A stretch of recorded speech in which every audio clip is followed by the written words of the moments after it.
basically just run with the fact that a Yorkshire lady and sort of Tim Curry are in this environment, okay? Cool? Cool.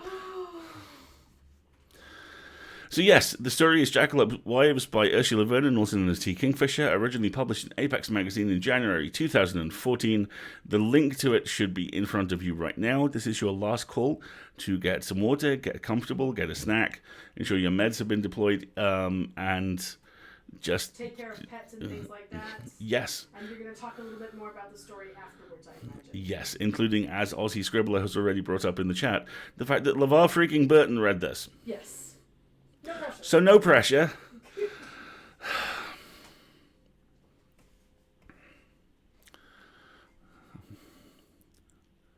Jackalope Wives by Ursula Vernon. The moon came up and the sun went down.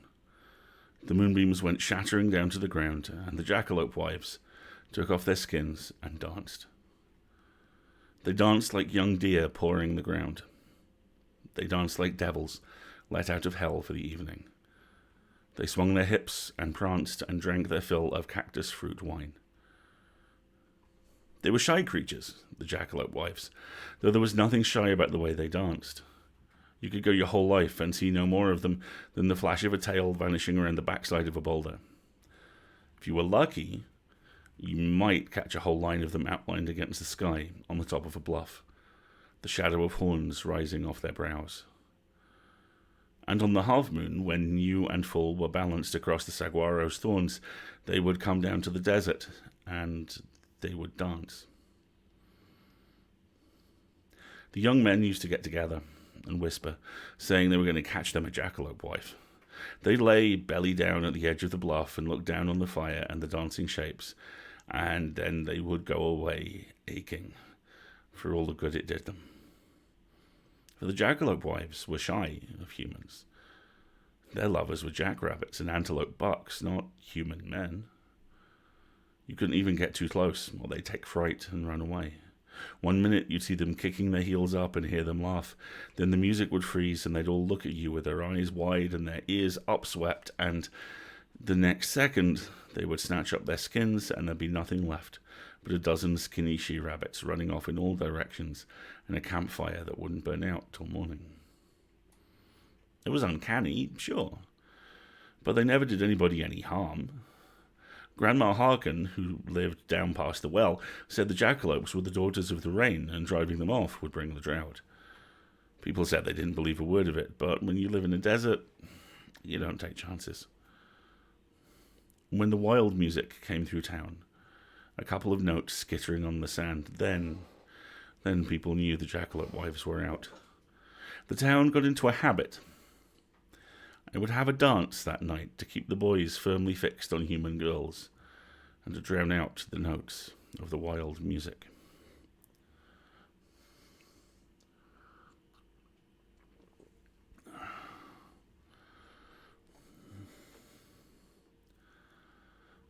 Now, it happened there was a young man in town who had a touch of magic on him. It had come down to him on his mother's side, as happens now and again, and it was worse than useless. Because, you see, little magic is worse than none. It draws the wrong sort of attention. It gave this young man feverish eyes. It made him sullen. His grandmother used to tell him that it was a miracle he hadn't been drowned as a child, and for her he'd laugh, but not for anyone else. He was tall. He was slim. He had dark hair, and young women found him fascinating. This sort of thing happens often enough, even with boys as mortal as dirt. There's always one who learned how to brood early and often, and always girls who think they can heal him. Eventually, the girls learn better. Either the hurts are petty little things and they get tired of whining, or the hurt's so deep and wide that they drown. The smart ones, they heave themselves back to shore. And the slower ones, well, they wake up married with a husband who lies around and suffers in their direction. It's a part of a dance as old as the jackalopes themselves. But in this town, At this time, the girls hadn't learnt, and the boy hadn't yet worn out his interest, so at the dances he leaned on the wall with his hands in his pockets and his eyes glittering. Other young men eyed him with dislike. He would slip away early before the dance was ended and never marked the eyes that followed him and wished that he would stay. He himself had one thought and one thought only: to catch a jackalope wife. They were beautiful. These beautiful creatures, with their long brown legs and their bodies splashed orange by the firelight, and they had faces like no mortal woman, and they moved like quicksilver, and they played music that got down into your bones and thrummed like a sickness. And there was one, he'd seen her. She danced further out from the others, and her horns were short and sharp like sickles. She was the last one to put on her rabbit skin when the sun came up. Long after the music had stopped, she danced to the rhythm of her own long feet on the sand. And now you are going to ask me about the musicians that played for the Jackalope Wives. Well, if you can find a place where they've been dancing, you might see something like sidewinder tracks in the dust. And more than that, I cannot tell you. The desert chews its secrets. Chews them right down to the bone.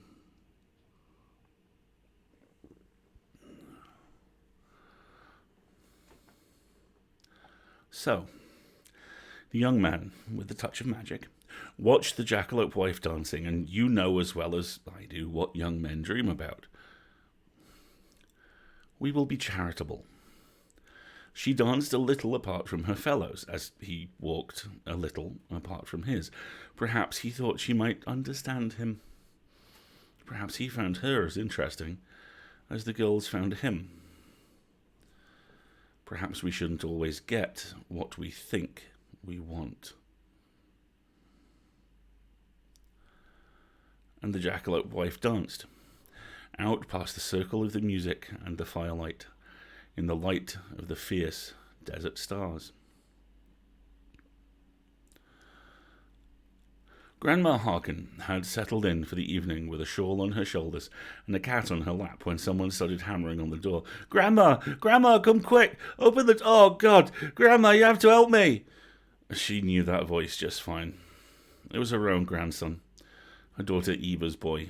Pretty and useless and charming when he set out to be.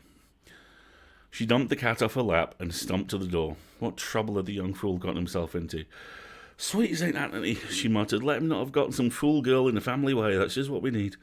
She flung the door open, and there was Eva's son, and there was a girl, and for a moment her worst fears were absolutely realized. And then she saw what was huddled in the circle of her grandson's arms, and her worst fears were stomped flat and replaced by far greater ones. "Oh, Mary," she said. "Oh, Jesus, Mary and Joseph. Oh, blessed St. Anthony, you've caught a jackalope wife." Her first impulse was to slam the door and lock the sight away. Her grandson caught the edge of the door and hauled it open, his knuckles raw and blistered. "Let me in," he said. He'd been crying. There was dust on his face, stuck to the tracks of tears. Let me in. Oh, God, Granny, you have to help me. It's all gone wrong." Grandma took 2 steps back while he half dragged the jackalope into the house. He dropped her down in front of the hearth and grabbed for his grandmother's hands. "Grandma!" She ignored him and dropped to her knees. The thing across her hearth was barely human. "What have you done?" she said. "What did you do to her?" "Nothing," he said, recoiling. "Don't look at me and tell me nothing. What in the name of our Lord did you do to that girl?" He stared down at his blistered hands. "Her skin," he mumbled. "The rabbit skin. You know." "Do indeed," she said grimly. "Oh, yes, I do." "What did you do, you damned young fool?" "Caught up her skin and hid it from her to keep her changing." The jackalope wife stirred on the hearth and made a sound between a whimper and a sob. "She was waiting for me," He said, she knew I was there. We watched her and she knew I was out there and she let me get up really close. I thought we could talk. Grandma Harkin clenched one hand into a fist and rested her forehead on it. I grabbed the skin. It was right there. She was watching. I thought she wanted me to have it. She turned and looked at him. He sank down in her chair, all his grace gone.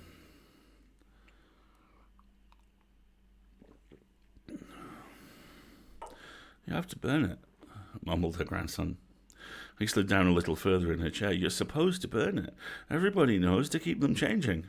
Yes, said Grandma Harkin, curling her lip. Yes, that's the way of it. Right enough. She took the Jackalope wife's shoulders and turned her towards the lamplight. She was a horror. Her hands were human enough, but she had a jackrabbit's feet and a jackrabbit's eyes, and they were set too wide apart in a human face with a cleft lip and long rabbit ears. Her horns were short, sharp spikes on her brow. The Jackalope wife let out another sob and tried to curl back into a ball. There were burnt patches on her arms and legs, a long red wheal down her face. The fur across her breasts and belly was singed. She stank of urine and burning hair.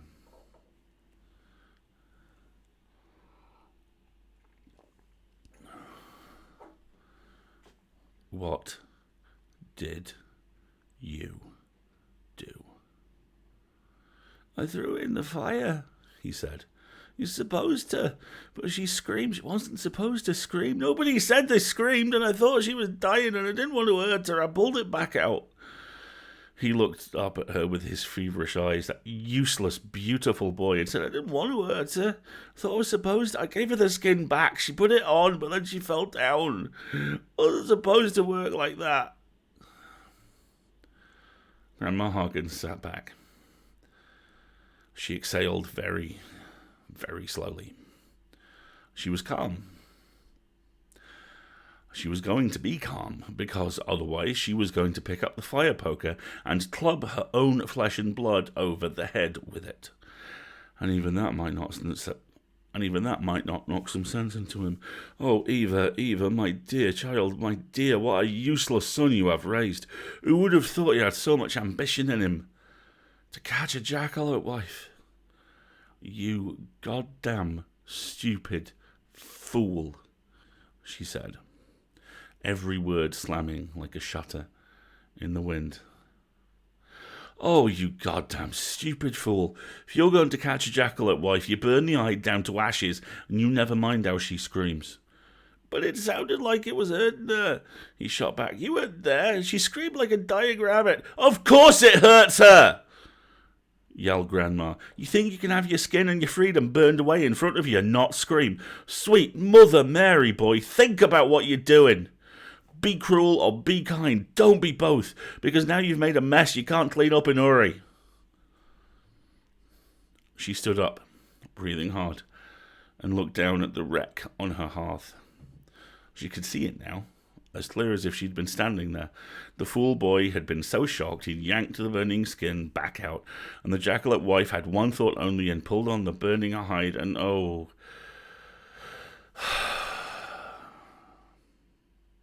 oh yes, she could see it clear.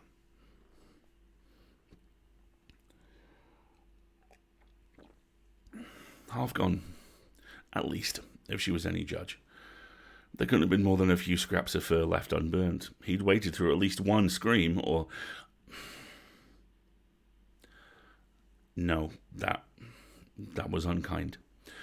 More likely, he'd dithered and looked for a stick and didn't want to grab for it with his bare hands, though by the look of his hands he had done just that in the end. And the others were long gone by then and couldn't stop her. There ought to have been at least one, smart enough to know that you didn't put on a half-burnt rabbit skin. Why does she look like that? Whispered her grandson, huddled into his chair. Because she's trapped betwixt and between. You did that, with your pity. Should have let it burn, or better yet, left her alone and never gone out in the desert at all. She was beautiful, he said, as if it were a reason. As if it mattered. As if it had ever mattered. Get out, said Grandma wearily. Tell your mother to make up a poultice for your hands. You did right at the end bringing her here, even if you made a mess of the rest from first to last. He scrambled to his feet and ran for the door. On the threshold, he paused and looked back. You can fix her, right? Grandma let out a high bark, like a bitch fox. Barely a laugh at all. No, no one can fix this, boy. This is broken past mending. All I can do is pick up the pieces. He ran. The door slammed shut and left her alone with the wreckage of the Jackalope wife.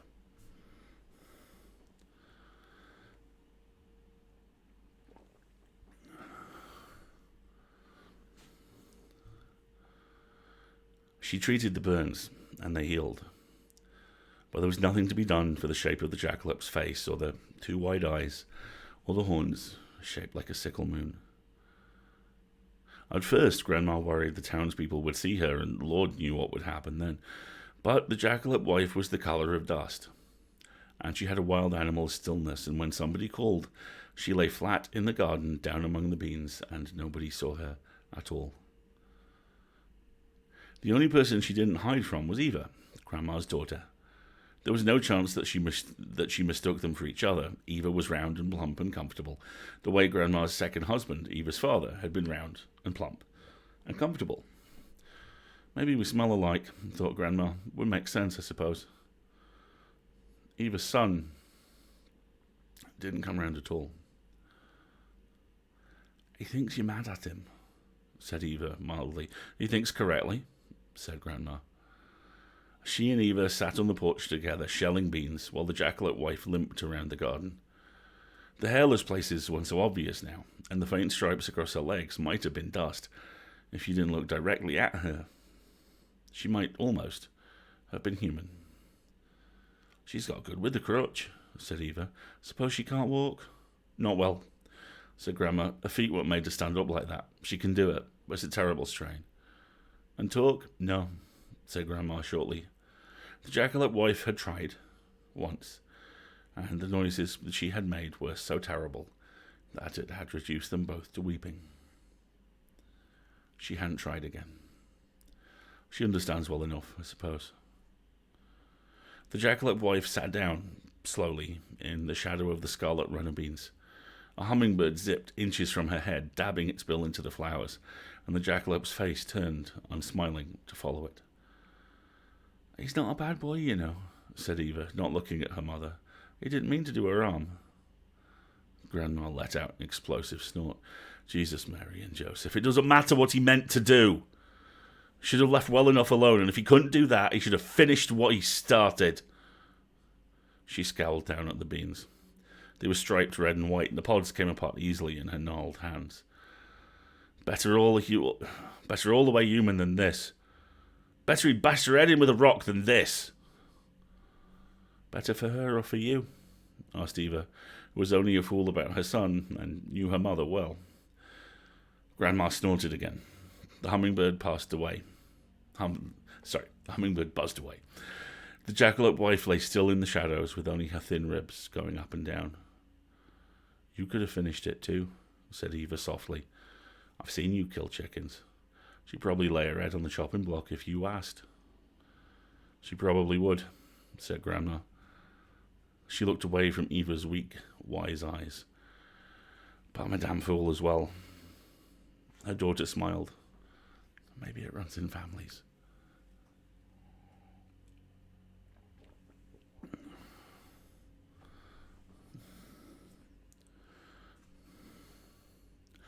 Grandma Harkin got up before dawn the next morning and went rummaging around the house.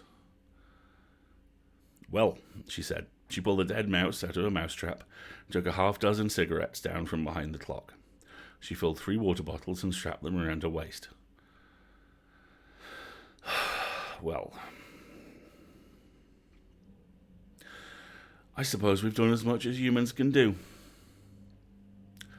Now it's up to somebody else. She went out into the garden and found the Jackalope wife asleep under the stairs. "Come on," she said. "Wake up." The air was cool and grey. The Jackalope wife looked at her with doe-dark eyes and didn't move, and if she were a human, Grandma Harkin would have itched to slap her. "Pay attention, get mad, do something!" But she wasn't human, and rabbits freeze when they're scared past running. So Grandma gritted her teeth and reached down her hand and pulled the Jackalope wife up into the pre-dawn dark. They moved slow, the two of them. Grandma was old and carrying water for two, and the girl was on a crutch. The sun came up, and the cicadas burnt the air with their wings. A coyote watched them from up on the hillside.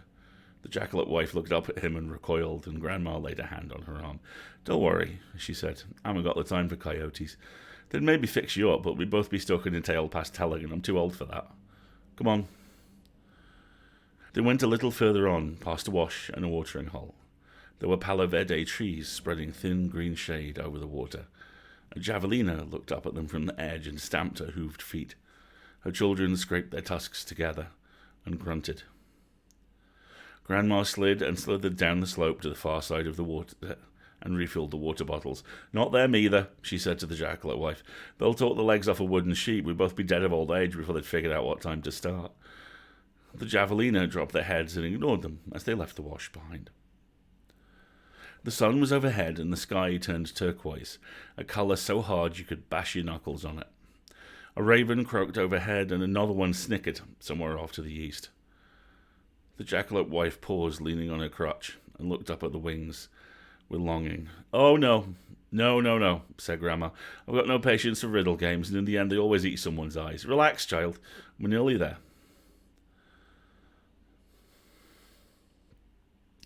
The last stretch was cruelly hard, up the side of a bluff. The sand was soft underfoot and miserably hard for a girl walking with a crutch. Grandma had to half carry the Jackalope wife at the end. She weighed no more than a child, but children are heavy, and it took them both a long time. At the top was a high fractured stone that cast a finger of shadow like the wedge of a sundial. Sand and sky, shadow and stone. Grandma Harkin nodded, content. "It'll do," she said. "It'll do." She laid the Jackalope wife down in the shadow and laid her tools out on the stone. Cigarettes and dead mouse and a scrap of burnt fur from the jackalope's breast. "It'll do." Then she sat down in the shadow herself and arranged her skirts. She waited.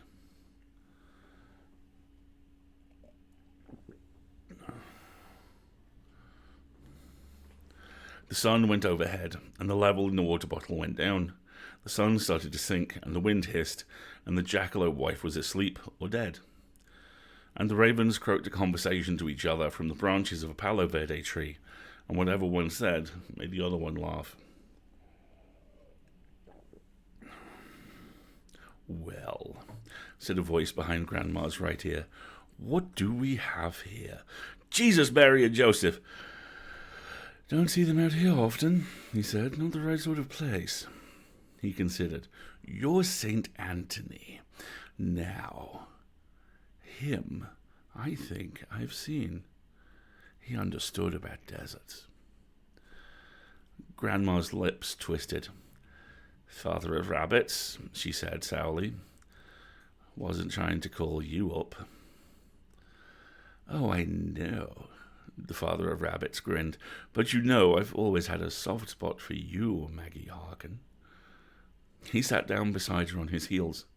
He looked like an old Mexican man, wearing a button-down shirt without any buttons. His hair was silver grey, like a rabbit's fur.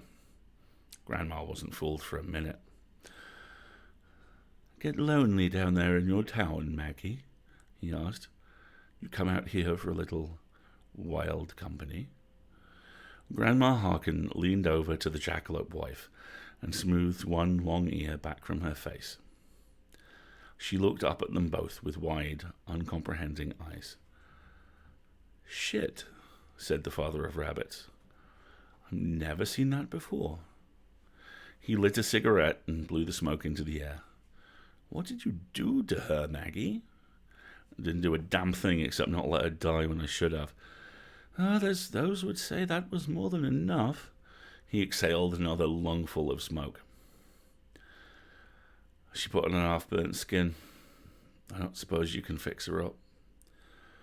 It cost Grandma a lot of pride to say that, and the father of rabbits tipped his chin in acknowledgement. Oh, no. If it was loose, I could fix it up, maybe, but I couldn't get it off her now with a knife. He took another drag on the cigarette. Now I see why you wanted one of the patterned people. Grandma nodded stiffly. The father of rabbits shook his head. You might want a life, you know. Piddly little dead mouse over there might not be enough. You can have mine. Oh, Maggie. Maggie. You'd have made a fine rabbit once. Too many stones in your belly now. He shook his head regretfully. Besides, it's not your life he's owed. It's my life he'd be getting. My kid did it, it's up to me to put it right. It occurred to her that she should have left Eva a note, telling her to send the fool boy back east, away from the desert.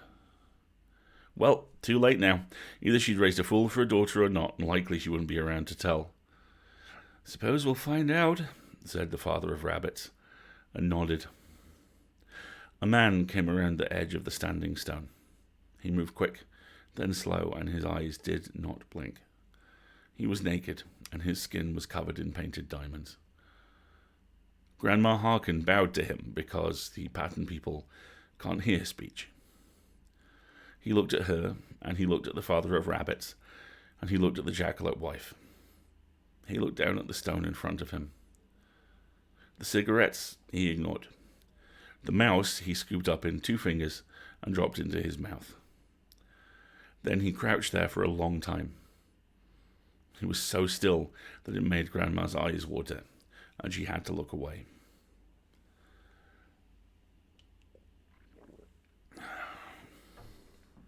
Suppose he does it, said the father of rabbits. Suppose he sheds that skin right off her. Then what? You've got a human left over, not a jackalope wife. Grandma stared down at her bony hands. It's not so bad being a human. You might do. It's got to be better than that. She jerked her chin in the direction of the jackalope wife. Still meddling, Maggie, said the father of rabbits. And what do you call what you're doing? He grinned. The pattern man stood up and nodded to the jackalope wife. She looked at Grandma, who met her 2 wide eyes. He'll kill you, the old woman said, or cure you, or maybe both. You don't have to do it. This is the bit where you get a choice. But when it's over, you'll be all the way something. Even if it's just all the way dead. The jackalope wife nodded. She left the crutch lying on the stones and stood up. Rabbit legs weren't meant for it, but she walked 3 steps, and the pattern man opened his arms and caught her.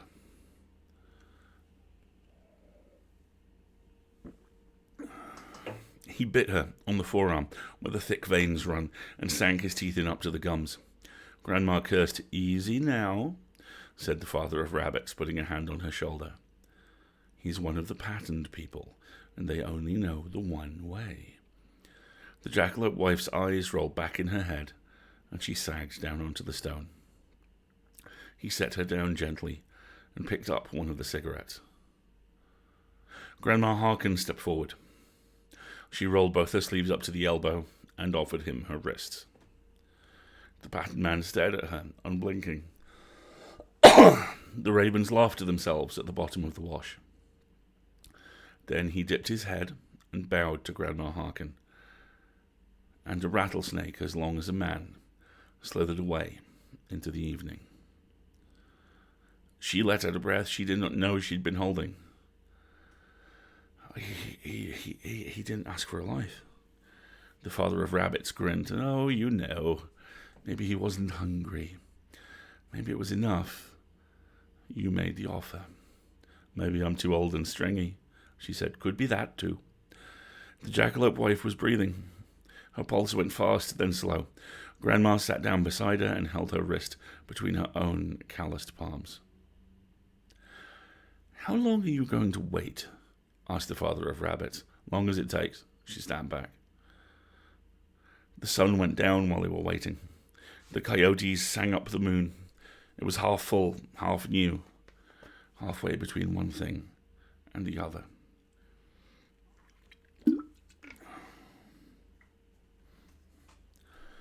She doesn't have to stay human, you know, said the father of rabbits. He picked up the cigarettes that the pattern man had left behind and offered one to Grandma. She doesn't have a jackalope skin anymore.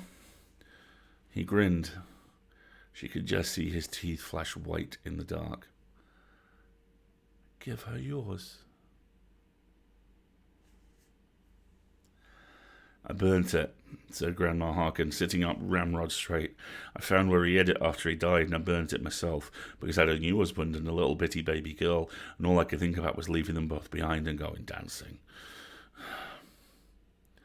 The father of rabbits exhaled slowly in the dark. It was easier that way, she said. You get over what you can't have faster than you get over what you could, and we shouldn't always get what we think we want. And then they sat in silence at the top of the bluff. Between Grandma's hands, the pulse beat steady and strong. I never did like your first husband much, said the father of rabbits. Well, she said. She lit her cigarette off his. He taught me how to swear. Second one was better. The jackalope wife stirred and stretched. Something flaked off her in long strands like burnt scraps of paper, like a snake's skin shedding away. The wind tugged at them and set them spinning off the side of the bluff, and from down in the desert they heard the first notes of a sudden, wild music. It happens I might have a spare skin, said the father of rabbits. He reached into his pack and pulled out a long grey roll of rabbit skin. The jackalope wife's eyes went wide and her body shook with longing, but it was human longing, and a human body shaking. Where'd you get that? Asked Grandma Harkin, suspicious. Oh, well, you know, he waved a hand. Pulled it out of a fire once. Must have been 40 years ago now.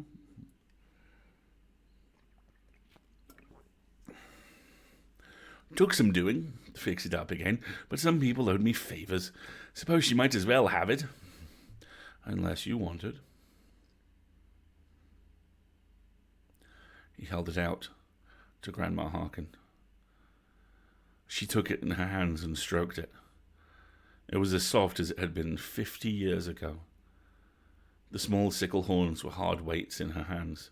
You were a hell of a dancer, said the father of rabbits. I still am, said Grandma Harkin, and she flung the jackalope skin over the shoulders of the human jackalope wife. It went on like it had been made for her, like it was her own. There was a jagged scar down one foreleg where the rattlesnake had bit her. She leapt up, darted away, circled back once, and bumped Grandma's hand with her nose, and then she was bounding down the path from the top of the bluff. The father of rabbits let out a long, long sigh. You still are, he agreed. It's different when you get a choice, said Grandma Harkin. They shared another cigarette under the standing stone. Down in the desert, the music played and the jackalope wives danced, and one scarred jackalope went leaping into the circle of firelight and danced like a demon, while the moon laid down across the saguaro's thorns.